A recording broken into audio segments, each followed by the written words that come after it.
So, hello everyone. My name is Jim Wagner. I'm one of the product leaders here at Enable, responsible for our cybersecurity software and services. With me is Kevin O'Connor, the head of our research team. And today, the webinar that you have joined, and this is the first of our series, we call it the Enable MDR series. Love this name, Managing Security Operations. So we have a whole series of these webinars that are scheduled. We'll get to the next one, which will be at the end. You can sign up for it. So hopefully you enjoy this one. But today, the first one we're kicking off is how to use network visibility in your cybersecurity strategy. I would introduce Kevin. But I'll let him introduce himself because as talking with him, the last couple of weeks of how much he knows about security operations, been involved in investigation, especially against threat actors, which I found to be really interesting. But Kevin, if you would introduce yourself for everyone. Yeah, I'm Kevin O'Connor, the director of threat research here at Adlumin NDR, or Enables MDR company. I've got a really strong background in cybersecurity, been working about 15 years specifically in cybersecurity. A lot of it was spent at the National Security Agency doing both defensive and offensive, where I got to run into a lot of different, advanced persistent threat groups, crimeware groups, and get to see them operating throughout environments and see exactly what their tactics and techniques are. I also run incident response here at Adlumin, so I get to see a lot of firsthand, breaches, incidents, see what actually causes them, and then see how we can patch those systems up to make sure they don't happen again in the future. So a lot of lessons learned there. Excellent, Kevin. I can't wait to share it with everyone. And for those of you that are joining for the first time, my background working here at Enable, so prior to Enable, for the last little over 2 decades, almost 3 decades, working at big cybersecurity companies. So Symantec, FireEye was the last one working with Mandiant. So the tools that Kevin creates in order, or uses for incident response, I created tools like that for groups like Mandiant, which would use an incident response. So one reminder, just as a call out of what the caveats here in this webinar is anything that you hear, if we talk about futures or future capabilities we might be delivering, just know, don't take it as a promise. Anything that we say here having to do forward looking, future looking, don't take a promise. We can always, change it without actually notifying you. So this is more of an informational webinar. And the second call out would be, we do take questions. I will call out your name maybe and answer all your questions live. And then after the fact, we do follow up of our webinar with any unanswered question, and then we'll post those for you to see. So if you look at your top right in this tool, there's a question mark. So don't post in the chat because we probably won't read it. But if you go to the question and post a question, like we have a practice question, we'll run through those in this session live. Now, for the next one, so we are going to talk about network visibility when it comes into how do you best protect your environment, your clients, and their network, and what could you do about that? So this is all about network visibility, how to increase it, how to leverage it, and we'll hand it off to Kevin. Yeah, so let's kick it off. So the first thing I wanted to talk to everybody about is exactly what is network visibility, right? So you might hear us talk about network visibility. You might hear it mentioned in blog articles. It's certainly been a buzzword for well over a decade now. But what I really want you to take away from this is that network visibility it's your ability to see, understand, and sort of secure all the activity across your network, right? Across your digital environment. And when I say network, I'm not just talking about those individual networking components that send your traffic from one place to another. And we're not just talking about the specific endpoints like the specific computers. We're talking about a holistic approach that looks not just at necessarily like the hardware that you have deployed in your environment, but also things like third-party applications that you might use, SaaS applications, cloud environments. Really, that holistic approach to your entire digital architecture and digital environment. So to jump into it, I just wanted to sort of give you some examples of, what are some components that play into network visibility. So, the traditional standpoint in security was always to look at sort of the endpoint. And I think that's because, it's the device that users are most often interacting with, right? Even security professionals, administrators, your end users, your CEOs, your C-suite and stuff like that, right? They're all using laptops, desktops, mobile phones. So a lot of the security has been focused on sort of those environments. But what we need to do is look at what are the components of your digital environment beyond just the endpoint, right? So we have a couple different groups that I just wanted to highlight to you. And one of the biggest ones that, the easiest and the first step you should look at is your network infrastructure, right? So a lot of folks are capturing things like traffic and logs from their endpoint devices, but they're overlooking that core network infrastructure that can give you insight into things like ingress and egress traffic or even lateral movement traffic. So in network infrastructure, we have your devices like routers that can help identify traffic that's coming in and out of your network. There's switches and stuff you can capture data from, which might show you the traffic that's going what we'd like to call east to west in your network, or going between devices within your network. Firewalls, again, just like routers, are usually at the edge of your network and offer a great place to gain sort of visibility into the network traffic and the types of applications and services that are coming into and out of your network. And then, of course, towards the more advanced side, you have specific security appliances like intrusion detection systems and intrusion prevention systems, right? These are a little bit more advanced in the network infrastructure security stack. And depending on the size of the network, they're hard to implement, but they definitely give you that extra oomph to your security. And you need to make sure that, if you're implementing these devices, that you're actually getting the benefit from them. To move on to just some other areas that people often overlook, right? So traffic and data visibility. So looking beyond just the specific network infrastructure that provides traffic to things like, NetFlow specific logs. If you're offering like TLS or SSL encrypted services, right? Like let's say instead of this web logs here, which is HTTP, let's say it's HTTPS, right? Are you collecting the logs from your web services and from your TLS negotiation sessions and stuff like that, or your TLS reverse proxy that's serving all your traffic? Generally, are you collecting logs? I also wanted to call out DNS here. I know that N-able actually has a product that helps with DNS protection, but that's sort of another area within the network infrastructure that sort of originates on the endpoint a lot of times, but the data often isn't captured there, and you can really get it across the network infrastructure as well. But that DNS that actually allows computers to look up and connect to specific domains and stuff is just a huge trove of data that can really show you what's going on in your network. Of course, we have cloud and SaaS visibility. So I've mentioned this before, but you have your cloud services providers that might be providing hosting for internal applications or even external applications. These could be things like AWS. For Azure, we have things like cloud hosted Office 365 through Entra, the Active Directory environments, Google Cloud, Oracle Cloud. And then the other really big thing here are those SaaS apps, right? So those different software applications that you might be subscribed to, everything from like Lucid Charts where you're creating, architecture diagrams to HubSpot and Salesforce, your CRMs, really any sort of software application that you subscribe to. Are you getting the logs from those, right? Are you taking logs from the Atlassian systems that provide Jira and Confluence? And are you doing things with those logs? Are you inspecting the identity and the access? That really takes us to our next section, which is that identity and authentication. So for this, I like to call out components, things like services that are providing MFA or additional authentication providers for your network. So think about things like Duo and Okta, other MFA policies that might be enforced through something like Office 365. Are you collecting logs and insights from that? Do you actually see what's happening with those secure identities that are then being used to access the services remotely?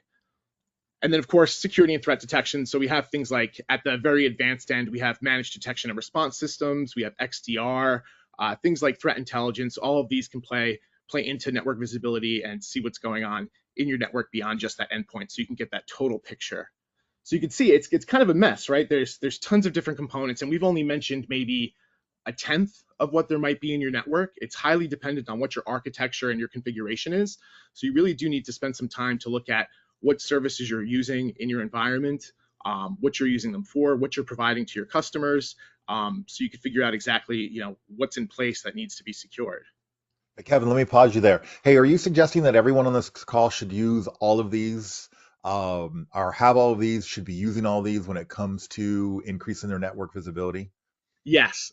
So that's what I would say, right? Like, of course, you want as most security as you possibly can implement, but you'll see that different environments might not even have all of these components in place, right? So for things like identity and authentication, if you're using something like Microsoft Entra, you might not be using, your Duo or your Okta or something like that. Your network might not be large enough to have an IDS or an IPS, or maybe it's too large that you can't handle the traffic. Maybe you don't offer HTTP or any sort of TLS services to log. But there's definitely components here that everybody uses, things like DNS, routers, switches. And then there's components that you're using that probably aren't here as well that you need to consider. Okay, so I see some commonality here. I think through this session, we're going to talk about how these components holistically help improve your security posture. So good call outs, and thank you for that. I think we're going to take a poll next. So this is for everyone. So as we talk about some of the components to improve the network visibility, one question that we have a poll, is do you use your organization, or do you use intrusion detection or intrusion prevention network-wise in the environment? Do you use it? Do you collect logs from it? Do you monitor it for alert it? Or do you not even know what an intrusion detection, intrusion prevention system is? So looking for responses. We get up to over 100, we'll move on. But again, some good numbers out there. So in general, what do you think? What's the value of using IDS IPS, Kevin? Yeah, I really wanted to include this question because IDSs and IPSs are kind of seen as like basic and taken for granted in security. They're technologies that are over 20 years old, that are implemented by tons of vendors. Everybody from Palo Alto to IBM with QRadar has things like IDSs and IPSs. But what we see is that a lot of organizations haven't implemented these, or if they have, they're not actually looking at the logs from them. We'll see that in some of the examples we go through, where time and time again, there's data in the network that point to problems that folks aren't looking at. So what type of problems are you referring to? So what would you pick up from an IDS IPS? A lot of times from the IDS or the IPS, you'll be picking up things like indications of potential exploitation or potential like malicious traffic in your network. A lot of times they're really sourced to looking at the specifics of what the traffic is doing to try to identify malicious patterns, or they're looking at what we like to call indicators of compromise, things like known bad IP addresses or known bad domain names, things like that. Hey, I tell you what, I was on the wrong slide, the wrong box here. Now I'm seeing we've got some questions that are coming in. So let's pause just a second, go back to the interactive. One of the questions that came out by Hank, thank you for that. How is IDS and IPS working now that most of our traffic is now using, well, TLS, SSL, so encrypted? We knew we were going to get this question. So Hank, appreciate that. Gave us a nice call out there. Go ahead, Kevin. Yeah, I love it. I think we actually talk about it a little bit later. But one of the problems that networks are facing today in terms of network visibility is the encrypting shift to encrypted traffic, right? And that's that TLS SSL protected. So most of your web traffic at this point hopefully has moved over to HTTPS services. And even things that aren't your typical browser web traffic have hopefully also migrated over to those TLS protected services. So think about things like, traffic like automated updates and stuff, which might in the past have been passed over, unsecure, unencrypted. Now they're encrypted.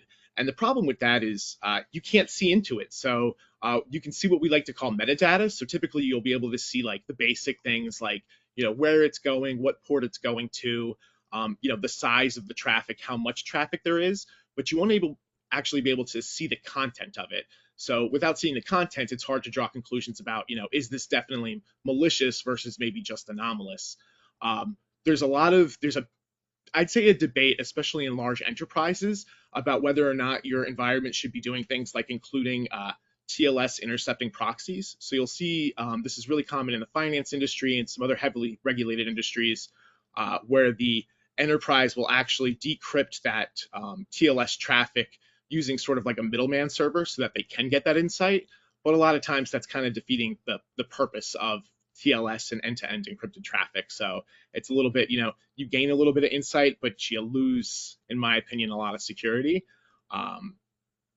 There's still definitely a lot of stuff to pick up though. We see actors still using FTP. We still see them using, unencrypted protocols and comms too. So. Especially with the evolution now, your next gen firewall, so NGFW has integrated the IPS functionality. And IPS and intrusion prevention means if you identify a threat, you can block the threat.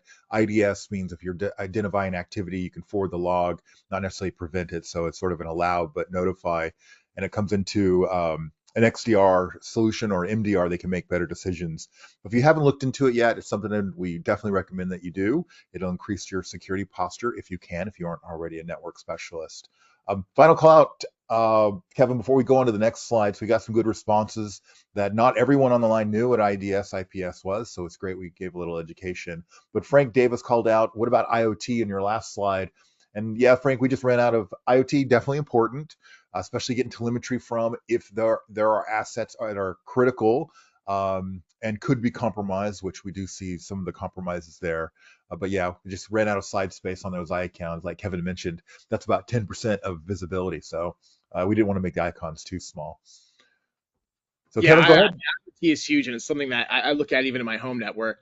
Just at my house alone, I have over 40 IoT devices. If you're including things like light bulbs and Alexas, and they can definitely, provide almost like a backdoor into your network that you might not be aware of or have visibility into. Um, so you need to account for that. We'll talk about things like microsegmentation that can help with some of that. Perfect.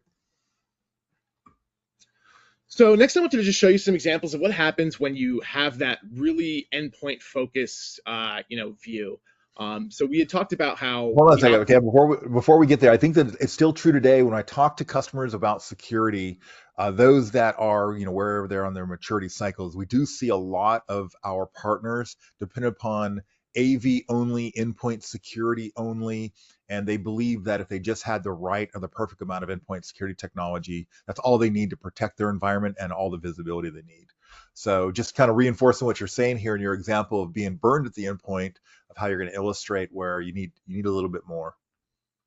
Yeah, and that's the problem, right? So when you have that endpoint focus, you're overlooking a lot of what's going on in terms of your IT environment. So I can almost guarantee that every business out there isn't just using applications that are, hosted on their own internal servers or hosted on servers provided by their MSP or IT providers, right? They're using commercial apps that they subscribe to, and that right there provides a whole, interface to your potentially sensitive data that you might not be looking at. So if you're familiar with things like 1Password, right? They have really good like logging interfaces, even for sort of like a commercially cloud hosted application where you can still track what users are doing throughout that sort of application environment without you actually having to control the app.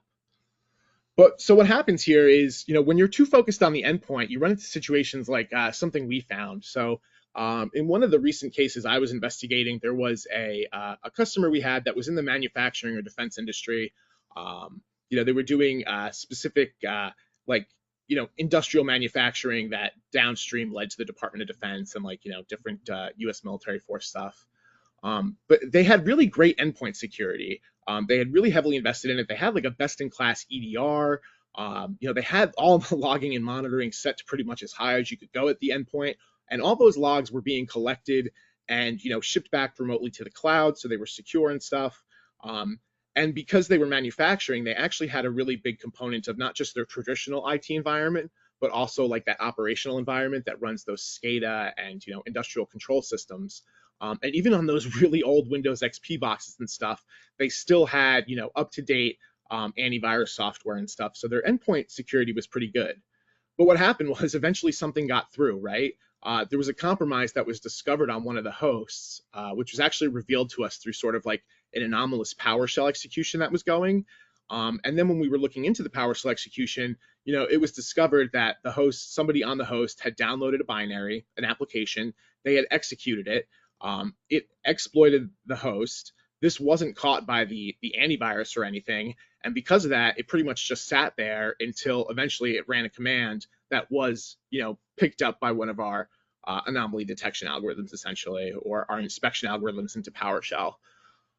And the problem is that they didn't have any sort of visibility in their network, so they weren't doing really good logging. What we like to call that east to west lateral movement. They weren't doing good logging, sort of like at the ingress, like the exfiltration point, that ingress egress point, those routers and firewalls. And they weren't looking at things like their Okta, their Office 365, and their SaaS applications to see if like people's accounts were being abused, essentially. So what happened was, in this compromise, once the device was exploited and had essentially circumvented the EDR, they were able to have free reign on the network without these folks having visibility into what was happening.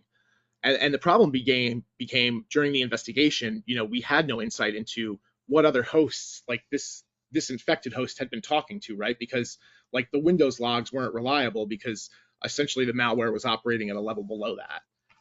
So all the logging and all the EDR didn't prevent that compromise. And then because they didn't have the network visibility, we weren't able to see what was going on, right? We had to do a really thorough sort of, investigation on every endpoint to figure out exactly what had happened and where the threat had come from and gone. Kevin, let me further illustrate. So we did get a question from Ryan who commented on. He said, "I thought S1 took care of this visibility. How does MDR separate?" So I think both of us should answer that question. So let me give a point of view to Ryan and everyone on this webinar. Is if you think about visibility, it's the more you know, especially if you're an investigator, you're an incident responder. Your responsibility is to not just get a notification from an attack or an alert from an endpoint, but your responsibility is to identify the attack, how long has it been there, what are they trying to do, and ultimately try to keep up with business continuity. So removing them from the environment and then better protect yourself for the future. So you have a holistic responsibility. In that role, the more visibility you have, the better off you'll be. Threat actors know that the majority of the businesses out there, consumers out there, are endpoint focused, and they've learned to navigate and cut through that activity, not touching the endpoint. So whether it's executing a threat, adding privileges to a server, an account to a server, and erasing their footprints, they know how to bypass the endpoint. So if you're just dependent upon endpoint, you're going to lack the visibility of the rest of your environment. And then when it comes to where do you send all this data, this activity and log, that's what an XDR, extended detection response solution is about. And then MDR is the managed detection response team like Kevin and those in the roles like Kevin and others at our company like Will, is to then do that on behalf of your clients or on behalf on you, because they're always looking, handling things through automation, manual visual inspection, doing further research. So that's why from their point of view, the more data, the more information that they have that they can then try to understand the attack and the environment, the better off it is. So Kevin, your thoughts? Yeah, I mean, I 100% agree with what you had said there. I think the problem is when you look at just like a single solution, no matter who the vendor is, you leave yourself vulnerable to essentially like just relying on that single vendor's solution and like single vendor security. So oftentimes we like to practice in security what we call like defense in depth. And when you appropriately are practicing it defense in depth, you have to have what we call like separation of like separation of vendors and stuff. So like not all of your security should be provided by just one specific software vendor. You know what I mean? Like one specific developer. You want to make sure that you're not using S1 for, I don't know if they have like an IDS IPS, but you don't want to use it for like IDS IPS if they have a firewall implementation, and then also like, your EDR as well. So it's the agnostic approach. Is there's some philosophies to unify, especially when it comes down to efficiency, try to unify on one vendor. Others are you have multiple vendors, defense in depth, don't be agnostic. But then there are also visibility tools that you can leverage where you're just pulling up the logs of the activity. Firewall logs is a good example of that, or the multi-factor, any sort of identity logs can pull in that may not necessarily be security related. So cool. So just to jump back on some of the things we had talked about before, right? So those things that are often missed when we talk about network visibility. So right back to my number one, right? That encrypted traffic. So I think these days 90% plus, right, of web traffic is supposedly encrypted. I don't sit on the backbone of Verizon to be able to see that and verify it, but I would believe it based on what I had seen in my, my hacker days. Things like TLS 1.3 make deep inspection harder. You'll see that also with implementations of, I think, what is it, HTTPS 3.0 that's coming. And also, like, you're seeing a lot of migration of web services from HTTPS to things like QUIC as well, which implement the encryption differently, which can make it more difficult.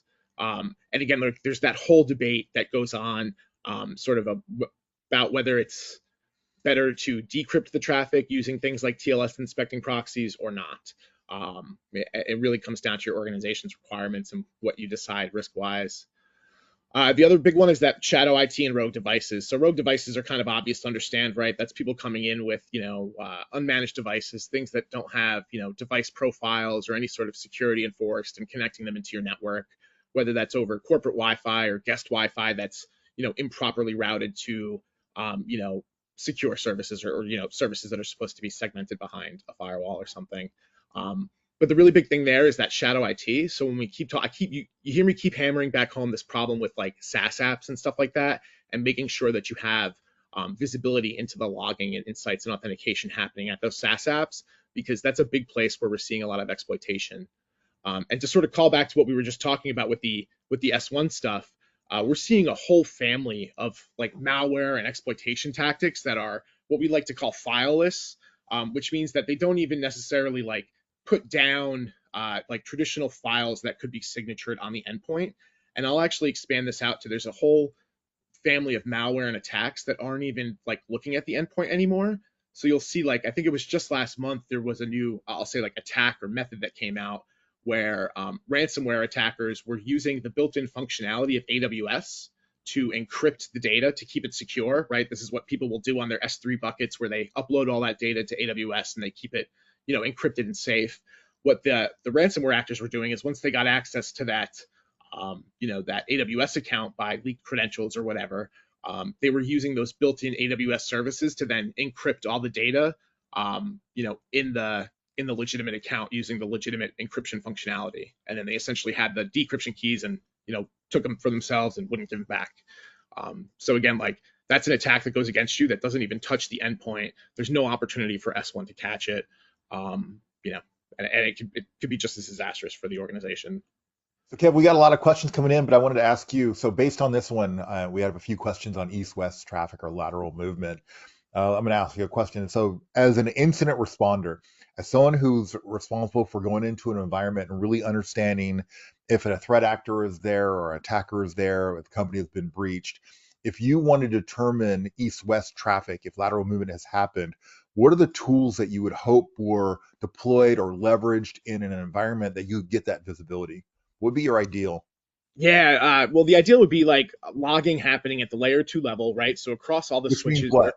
Yeah, sorry. Yeah, I Layer would two say means what? across, especially like the layer 2 logging at the switches that are controlling like the the movement of traffic between like smaller portions of your network essentially.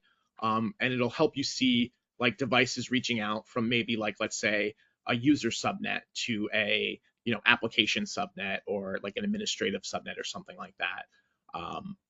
Seeing that kind of traffic is really important, especially like when we talked about like where you can't necessarily trust the endpoint because like the endpoint's been exploited at some points. You need that extra layer of visibility to be able to even say that something's happening, right? Because the endpoint can lie to you essentially in that case. So you need some sort of like secondary verification to say, yeah, there was no traffic going on between these two devices. The other things we like to see, right? Things like SNMP trap servers, all that kind of logging setup. Really what I consider the basics that you don't see a lot. Yeah, but it's yeah. Hey, perfect. And then we are getting questions from that, or people are our attendees are asking for a little bit of advice. Here's one more we'll cover, and then we'll move on to the to your next topic. But they asked was, as a small business, can one have visibility to the? How can one have visibility to the shadow SaaS world, which proliferates daily? Yeah, it's making sure you make smart choices about your providers for those SaaS applications. So we talked about like a password manager, right? So making sure that like the password manager you pick has those types of security features built in, right? Does it have detection built into it? Does it have logging exports or any sort of logs that you can see? Can you see when your users have logged in? Making that smart choice when you're picking the application from the get-go, and then also making sure that you have systems like MDR or other application seams and stuff that can integrate those logs, right, and present them to you in a unified interface. Okay, excellent. I think we have another poll coming up and more questions that are coming. So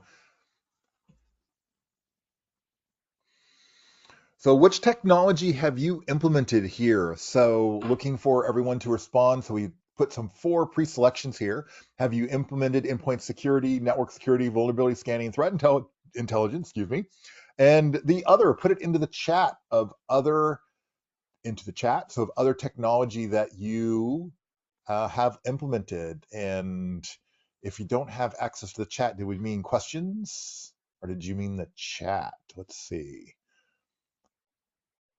So go ahead and input it into the question section. I don't know if we have chat access. So what technology have you implemented for your partners, for your environment, for your clients? And I like these options because it kind of gives you a broad sense to let you know sort of like some of the major areas that you might want to look at providing to your partners, to your customers if you don't already. Yeah. All these are pretty critical and important. And there's definitely services out there to fill that. So answers we are getting, we got two so far. We have sysmon detection, which is good, threat down endpoint protection, and secure cloud analytics, and also the reasons why you've implemented what you've implemented. We're really talking about security here, or getting security visibility. We'll see if we get a couple more. And we have one that's Adlumin. Thank you. Yeah. Cove backups. Okay, now we're having the Enable fans are coming in saying, hey, but I've done the Enable product solutions and services. Thank you, Adam. Appreciate that. Blue Mira. Okay, cool. So keep adding those in. We'll go on. It's good to see what you've implemented, what you've done that is critical for you. So let's go.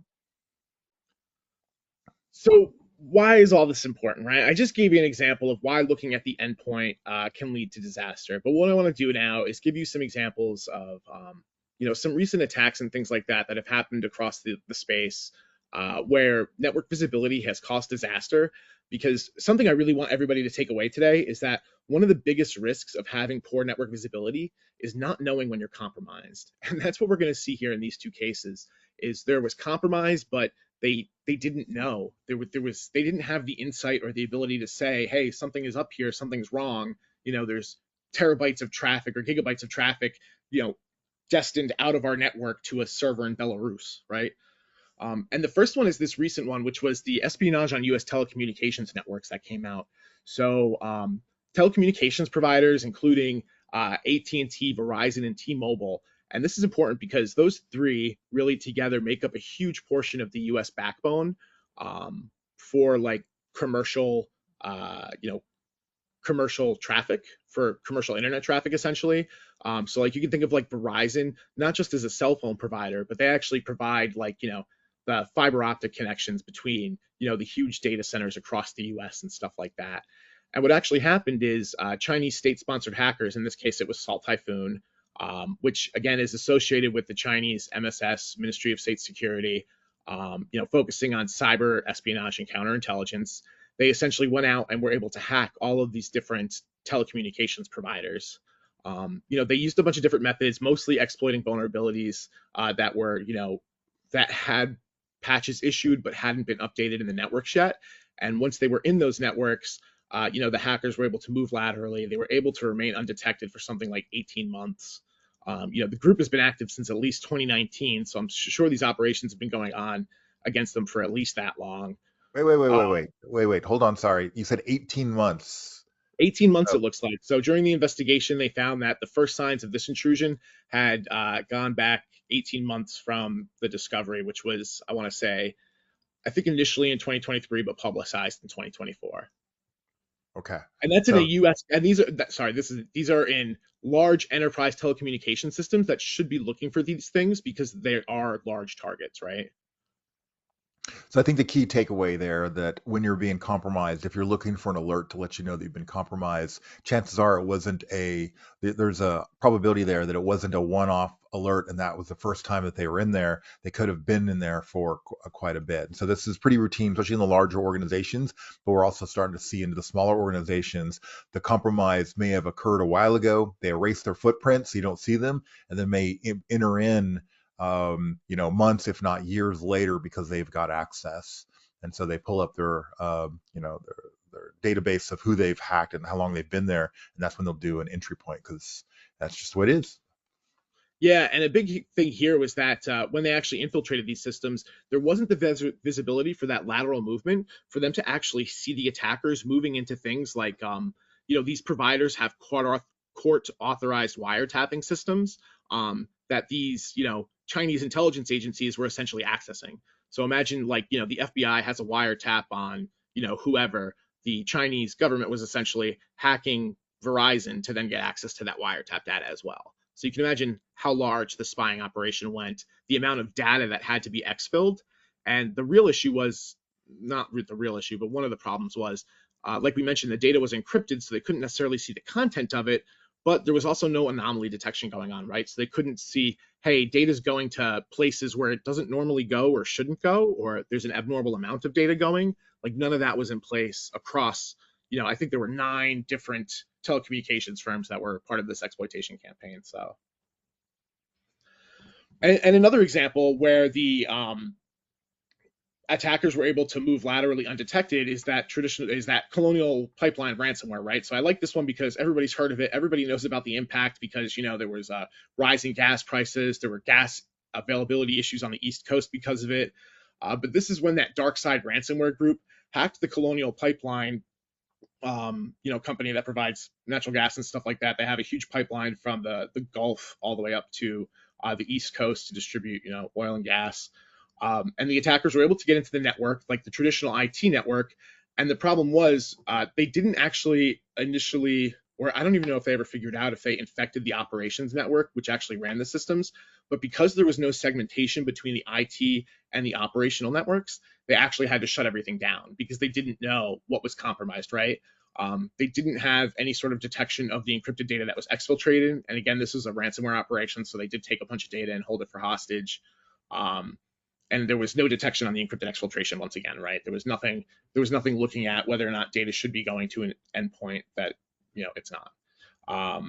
And that lateral movement was the really big issue, right? They were able to move potentially laterally from the IT network to the operational network, which would have caused, huge issues. And they didn't have the network visibility to say that that didn't happen. So that's why they had to preemptively sort of shut it down. And it all started with, a compromised VPN account that didn't have MFA. So, it just goes to show how something as simple as, not having MFA on just one portion of your enterprise, infrastructure can cause issues. Yeah, thanks for properly scaring me with the fear, uncertainty, doubt here, which I think for me it's always the most exciting part when we talk about the defending the threatscape, but also what are the threats that are out there, personal experience like you're conveying, which opens the door to the next poll that we have is when it comes to technology and security technology or technology in general to secure environment, the question is, what do you depend on the most? What is that single piece that you would say, okay, as long as I have this deployed, I'm secure? Is it an XDR, the software that brings it all together, the heart of a security operations center? Is it the managed team, the MDR notifying you? Is it firewalls? Is it endpoint security? Is it a SIEM? And is there other? Go ahead and post those in the questions as a question. Let me know if there's other technology that is your go-to technology that you feel the most confident about. Get an answer from Robert on anomaly detection. So it'd also be good if you tell me what it is and why you depend on that. So we do have quite a few people on the line. So please, let's see if we get a couple more responses. Yeah, I really like this question because it just gives me insight, which is important when we're doing research and figuring out how to defend everybody into, what portions of your infrastructure help you sleep easiest at night, right? Is it knowing that you have your firewall configured really tightly and that, no traffic that you've explicitly permitted is allowed out? Or is it that you have that anomaly detection to see if data is being leaked out of your network or, those kind of components? Yeah, Adam has commented on ThreatLocker is a good front end, and now the answers are pouring in. Excellent, everyone. So Mike has his EDR firewall MFA, so multi-factor authentication. Way to go, Mike. Keith, firewall, because that is the foundation of networking device that everyone has, but don't take advantage of to harden it down. So kind of blocking the traffic unless you explicitly know about it. Put in some IDS, IPS rules in there. Secure cloud analytics for north, south, east, west, and incorporate with other tools, profile normal behavior. That's a really good way to do it, Robert. So get a feel for your standard behavior. And when you see an anomaly or some activity outside of that, then, take notice and investigate further. I was involved in a breach at a company, and that was the one thing that they noticed is they had a good foundation, a baseline for their traffic. And then one day there was a little bit of a blip and not everyone noticed, but one individual was like, hey, what is that? And then they asked the question, they got into the logs, they did a bit of research, pulled in the team. They called a red alert, if you will, or code red, what they called. And then further, they found out that there was an actual breach that happened. So good one out there. All right, so good answers that are coming in. DNSS filter, thank you again for the N-able products. Appreciate that, especially because I'm responsible for them. users reporting change in their dev device behavior. That's also very good. We do talk about how the users are the worst culprits because they're the ones that are clicking links and opening up in attachments and whatnot and saying yes to log into my account, but also a great source of crowdsourcing. When an individual notices something, it may not just be a performance issue or compatibility issue, but it could be an attack that they noticed and no one else did. So excellent response, everyone. All right, well, let's jump into, so what are some strategies for improving network visibility, right? So the biggest thing really is deploying the network telemetry and sensors and making sure that you have the log collection from the components that make up your network, essentially, right? Your IT environment. When we say network, we mean your IT environment. This goes back to that page we showed where we showed like all those different services and different places where you can be collecting data, security relevant data for your environment, making sure that you have those in place, right? Talking about things like NetFlow, which is often overlooked, even your simple like SNMP logging and stuff like that between network devices, and then all the way up to sensors, like we said, IDS, IPS. They can get incredibly expensive and incredibly specific, or they can be, even cheaply implemented through open source and span ports into VMs and stuff. The biggest one I'd like to highlight is using some sort of MDR or XDR. I would say SIEMs kind of fall under this, but at that point, you're missing a lot of like the managed detection portion of it. But the reason I highlight those types of tools is because they specialize in having integrations to support your IT environment, essentially. So like a good MDR should be like, platform agnostic, right? It should support you being able to, upload your logs from either Azure or AWS or Oracle Cloud, right? Because who knows what your organization or what your customers are using, right? Even within your customer base, there might be a mix of, Duo and Okta. So you have to make sure that your MDR system supports like, all those different, there's how many different EDR platforms and stuff like that are there. And then having that single pane of glass that it offers, right, which lets you see the logs across all your devices, search them, and see like across all your services and devices, right? Like that's just invaluable.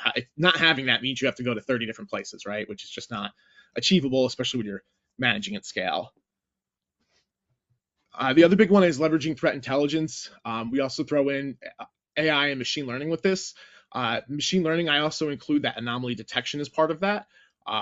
Those are huge, right? Those cases where there was a lot of exfil, where these attackers were what we like to call lingering or loitering for months. There was a large amount of exfil over that period, and just some basic, anomaly detection algorithms would have really shown them that something was up and led to further investigation, hopefully.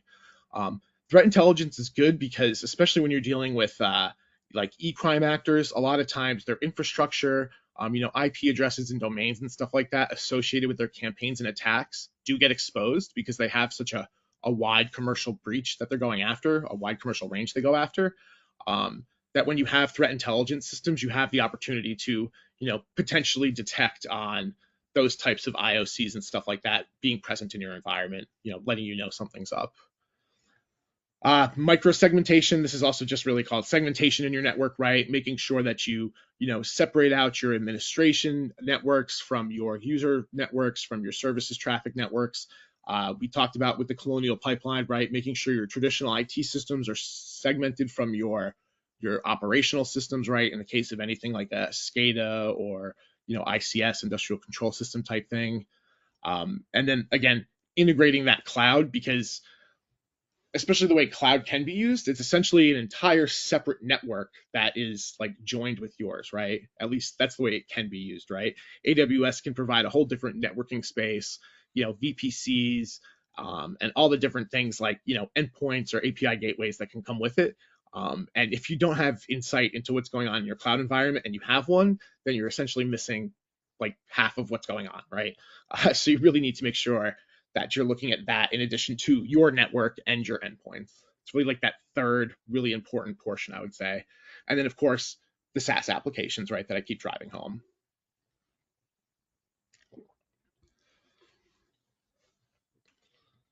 So I think with that, we actually have a poll that we wanted to ask you guys. So I think it's poll 4, so part A, part B, I believe. So here's part 1. Here's a multi-select. Which of the following best practices have you implemented for your customers? to use strong passwords. So there's a standard list of best practices that you go, you do a search for that, and it'll give you the list. If you're trying to advise your customers and not be product centric or security technology centric, was what we're doing here. This is the list that you would come up with. So this would be the common sense of security. You may know it, but my question for you is, have you implemented these? And there's going to be a part 2 for it. So are you using strong passwords? Like I'm seeing that a few are, but 89%. So MFA, yes. Regularly updating software. I'm seeing some say yes. Implementing firewalls, conducting security assessments. And so this is good. For example, on the strong passwords, even I have a conversation with my wife. She's still not using the strongest of passwords. She's still trying to memorize them, but for each their own. But there are some impacts to that. Now, getting the answers here, we got 60% that have voted. Let's go to the next question, the part 2 of the poll. And the part 2, how about data encryption? That's either at rest or in motion.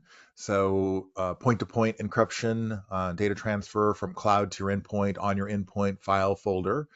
Access control with least privilege. Security awareness training, incident response planning.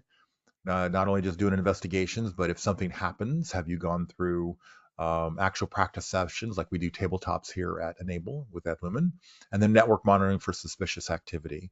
So these are seeing some numbers here. Let's see if we can get to that 60% vote count. I'd add conditional access managed SOC with O365, M365 anomaly detection integration. Good call out there. Adlumen's releasing what we call the breach prevention for Microsoft. And so that's a subset of our managed detection response services. We're about to release something new. I think that's a good call out of how to better protect yourself in an O365 environment, which we have here. So there was a little product services plug there. Thank you for that.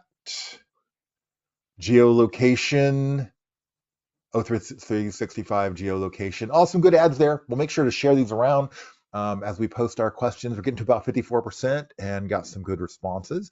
Not like the part 1. I see fewer and fewer that have implemented these. Now, one question we got asked earlier was, hey, are you going to show us all this, how to better protect yourself against a breach? How to the actual working. Well, that's the next session, which we'll get to. This session was about network visibility, going beyond the endpoint. What's the value of? What do we gain from it? And then we'll go into the, how to actually leverage all that visibility in another session. So, Kevin? Yeah. So I wanted to wrap it up by just showing you guys something like an MDR, right? So I think a lot of folks are missing. I know that everybody's IT environment is complicated and has all these different portions and components to it, all these different what we call integrations, right? And I really want to stress that whether it's Adlumen or it's another platform, you do need that central place where you're aggregating those security logs so that you can draw that bigger picture, across your environment. I mean, just imagine you're a detective and you're trying to solve a case and you only have one very specific piece of evidence, right? You're not going to be able to see the bigger picture. You're not going to be able to do your investigation and draw the appropriate conclusions. It's just it seems almost obvious, but it's not something that a lot of people have necessarily stepped up to actually do for themselves and customers. So what I like to highlight here just about Adlumen is you can see the differences in integrations that it has, right? So you can see a good MDR or SIEM type platform and things like that, or XDR, is going to get AWS, Azure. We could see there's also Jira, CrowdStrike, Cylance, ConnectWise, Cisco AMP. You can just see the diversity of vendors and things that it supports. You could also see here, right, firewall. So you can ingest your firewall logs into the platform so that you can start meshing up the analytics between your firewall and your user endpoint data and your Azure O365 logs, right? Start building things like cross integration detections, which are really that next step in securing your environment, being able to tie the different pieces together for that really big full security picture. And that leads to the next question, the services that the MDR offers. Here's a little bit of a plug, but to give you an example.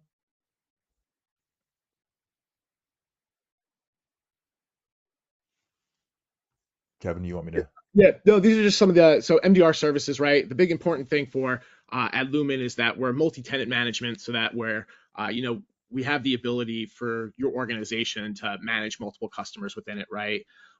Something that I really like about our platform is that you can actually search all your data, right? So not only are we aggregating all of the data from all of these different applications, but it's fully searchable and aggregated, aggregatable by you, which is something that a lot of platforms don't offer. A lot of times it's like a black box where you just kind of send your data and expect them to do all the detecting and alerting on it without being able to actually see it for yourself or start looking at those pieces of evidence to draw your own conclusions. And again, things like MDR services can provide 24/7 coverage. Who's on call for your business when a user at 7 o'clock pops a Windows Defender malware that wasn't remediated by Defender, right? Who's going to deal with that? Who's going to disconnect their account or their endpoint? And really, it just offers you that full visibility and control into your network, right? Being able to see all the pieces beyond just that one single device. Now, as a partner of ours, if you want to offer these services to your customers, to your clients, absolutely you can take advantage of the platform. So we call it a extended detection response platform.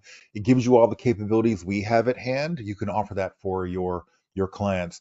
Now, if you're early on in the journey, you know that your clients need this service, you want to offer it to them. That's where we offer the services as Adlumin Enable, where we'll do the MDR service. We'll offer the 24/7. We have automation. We'll help with the ingestion. We'll do this work of getting it in, and not only detecting the threats, but automatically responding to them. So do as much automation as possible. So remediate the activity, remediate the threats, and then anywhere along that journey, in that spectrum of a journey from just starting doing it yourself to having us doing it. If you want to co-manage it together, we can do that as well. So just letting you know, it's not all about just the MDR, but if you are a security operations, you are doing the security for your customers, we can help in that and give you the software that we use to find the threats. Now, the last poll coming up, because we are coming close to the session, is do you want to hear more about MDR and what we're going to be doing? We got one no. We're getting a few more yeses. So let's see if we can get everyone, how many people we can get to vote on this. We can get to a 99% on the vote. We are getting more and more of you who want to hear more about your specific needs, because every environment is different. I do have some questions about recommendations. Should I use this app versus that app? Which are all good questions, but it does come down to your need and your environment.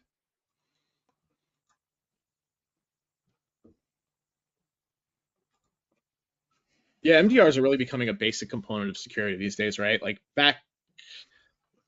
I remember 10 years ago, right, having something like Splunk implemented in your network that was collecting data from all your different components was like seen as being like, yeah, I'm advanced, I'm on top of it, right? Like we have full visibility. But like these days, like that's just the basics, right? That's the basics, what's expected of people.